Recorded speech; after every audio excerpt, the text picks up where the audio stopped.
सौतन की सुहागरात पार्ट 2।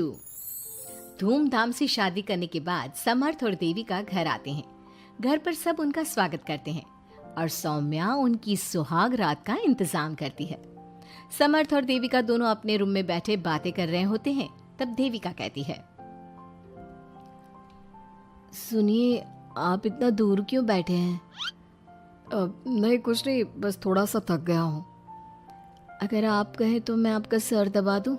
अब नहीं, रहने दो, आप भी तो थकी होंगी।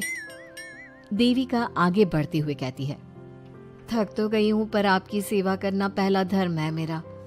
देविका झट से समर्थ के पैर पकड़कर दबाने लगती है। ऐसे ही कुछ देर निकल जाती है और समर्थ कहता है, अब रहने दो देविका, तुम भी आराम कर लो, तुम भी थकी थकी लग रही हो। देविका मना करते हुए उठ जाती है और अपने बालों को खोलकर समर्थ का सर दबाने लगती है और कहती है, मेरी थकावट तो आप ही दूर कर दोगे ना? इतना कहकर देविका अपने खुले बालों को समर्थ के ऊपर डालती है। समर्थ देविका के जाल में सम्मोहित होने ही वाला होता है कि अचानक से दरवाजे पर किसी की दस्तक होती है। समर्थ आवाज लगाते हुए कहता है, कौन? भाई, मैं हूँ सौम्या। क्या है सौम्या? क्या बात है देविका, कैसा लग रहा है मेरी भाभी बनकर? कुछ बात आगे बढ़ी या नहीं? बात आगे बढ़ती कैसे? तू जो आ गई कबाब में हड्डी। अच्छा जल्दी बता, किस लिए आई थी? सौम्या ठिठोली करते हुए कहती है, क्या बात है देविका, बहुत जल्दी हो रही है। वैसे मैं तो दूध का गिलास देने आई थी। आखिर मेरी सहेली की सुहाग रात में कोई कमी नहीं होनी चाहिए। देविका दूध का ग्लास लेते हुए जल्दी से दरवाजा बंद कर लेती है और पीछे मुड़कर देखती है तो समर्थ तो सो चुका था। देविका समर्थ को उठाते हुए कहती है, सुनिए समर्थ जी, उठ जाइए ना, सौम्या दूध देने आई थी, इसे पी लीजिए, फिर आप सो जाना। समर्थ नींद में उठता है और दूध पीकर फिर से सो जाता है। देविका उसके बगल में बैठी कहती है, सुनिए समर्थ जी, आज हमारी पहली रात है और आप सो रहे हो। समर्थ नींद में ही कहता है, देविका मैं बहुत थक गया हूँ, मुझे बहुत तेज नींद आ रही है, तुम भी सो जाओ। सोने के लिए तो पूरी रात पड़ी है, आप उठिए ना और कुछ देर मुझसे बात तो करिए। देविका जिद करते हुए समर्थ को आधी नींद से उठा देती है। समर्थ उठकर बैठ जाता है और कहता है, बोलिए देविका जी, आपका हुक्म सर आंखों पर। सुनिए, मैंने सुना है कि पति अपनी पत्नी को पहली रात कोई तोहफा देता है, आप मेरे लिए कुछ नहीं लाए क्या? वो मैं कैसे भूल सकता हूँ, लाया हूँ, पर वो दूसरे रूम में रखा है। तो दिखाइए ना क्या लाए हैं। अरे अभी तो कहा कि तुम्हारा गिफ्ट दूसरे रूम में है, तो जाकर लेकर आइए ना। अगर अभी गया तो घर के सब लोग जाग जाएंगे और 10 तरह के सवाल जवाब करेंगे। मैं सुबह दिखाता हूँ ना। समर्थ इतना कहकर लेट जाता है और लेटे लेटे देविका से कहता है, अच्छा सुनो देविका, मुझे बहुत नींद आ रही है, मैं सो रहा हूँ, तुम भी सो जाओ। देविका समर्थ की बात सुनकर कहती है, आपको तो हमारी पहली रात की कुछ पड़ी ही नहीं है। इतना कहकर देविका भी उसके करीब आकर लेट जाती है और सो जाती है। अगली सुबह अधीरा समर्थ के रूम में सफाई करने आती है और देविका को उसके करीब लेटा देख रोने लगती है। रोने की सिसकी सुनकर समर्थ की आंख खुल जाती है। वो उठकर देखता है कि अधीरा उसके कमरे में रो रही है।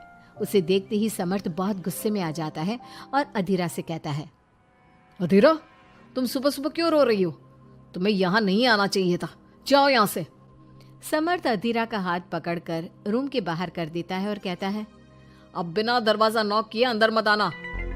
इतने में देविका भी आ जाती है और समर्थ को भड़काते हुए कहती है, हाँ समर्थ जी, ये रो रो कर हमारे घर में अपशगुन कर रही है, और अब ये देखो कैसे मगरमच्छ के आंसू दिखा रही है।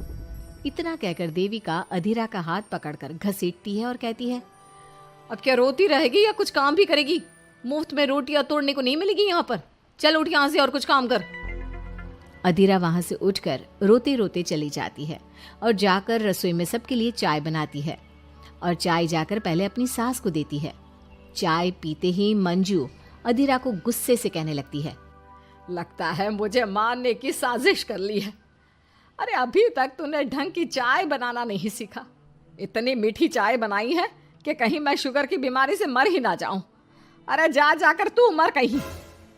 अधीरा मंजू की बात सुनकर दुखी होती है। इतने में सौम्या वहां आ जाती है और कहती है, ये लो, महारानी अभी यहीं बैठी है और मैं पूरे घर में देख आई।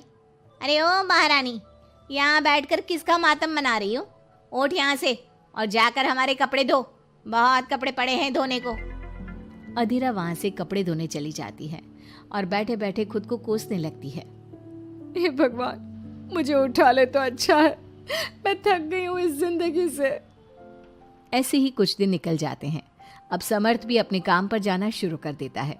एक शाम अधीरा घर के सारे काम करके अपने रूम में आराम कर रही थी और मंजू अधीरा को आवाज लगाते हुए कहती है, अरे ओ कलमुही, अगर आराम हो गया हो तो आकर मेरे पैर दबा दे।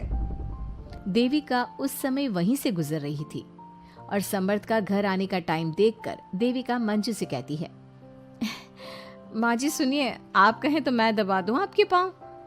पता नहीं अधीरा कहाँ है। देविका मंजू के पांव दबाने बैठ जाती है और कुछ ही टाइम बाद समर्थ भी वहां आ जाता है और देविका को माँ के पांव दबाते देख बहुत खुश होता है। वो सीधे अपने कमरे में चला जाता है। समर्थ को देख मंजू देविका से कहती है, अच्छा सुन, जा जाकर खाना लगा दे, और समर्थ थक कर आया है ऑफिस से, जाकर उसे पानी को पूछ ले। देविका उठकर समर्थ के लिए खाना लगा देती है और रात में समर्थ और देविका सोने की तैयारी करते हैं। समर्थ कहता है, अच्छा देविका सुनो ना, मेरे पास आकर बैठो जरा। अरे पापा, मैं बहुत थक गई हूँ, मुझे नींद आ रही है। अरे आओ तो सही, आज तो मैं माँ के पाँव दबाते देखकर बहुत अच्छा लगा। अच्छा क्यों नहीं लगेगा भला? पूरा दिन घर के काम किए हैं और शाम को माँ की सेवा, पर मेरा तो कोई हाथ बांटने वाला भी नहीं है घर में। क्यों? अधीरा और घर के बाकी लोग कहाँ जाते हैं? अधीरा की तो बात ही मत करो, वो महारानी तो बस मटर गश्ती करती रहती है और घर का सारा काम ना मुझे ही करना पड़ता है। मेरी तो किसी को पड़ी ही नहीं है, मैं तो सिर्फ एक नौकरानी हूँ इस घर में। अरे नहीं, ऐसा मत बोलो। क्यों ना बोलूं? आपने मुझे वादा किया था ना कि आप मुझे रविवार को फिल्म दिखाने ले जाओगे और कपड़े भी दिलवाओगे, पर आपने तो एक भी वादा पूरा नहीं किया। अच्छा बाबा, कल रविवार है, कल ही चलते हैं और तुम्हारी सारी शिकायत दूर कर देते हैं। खुश? दोनों सो जाते हैं और अगली सुबह समर्थ और देविका बाहर घूमने चले जाते हैं। अब समर्थ पूरी तरह से देविका के वश में हो जाता है। देविका जो कहती समर्थ वही करता। क्या समर्थ को कभी अपनी बहन और दूसरी पत्नी की सच्चाई पता चल पाएगी? अब क्या होगा अधीरा का? इसके लिए हमारे अगले एपिसोड का इंतजार कीजिए।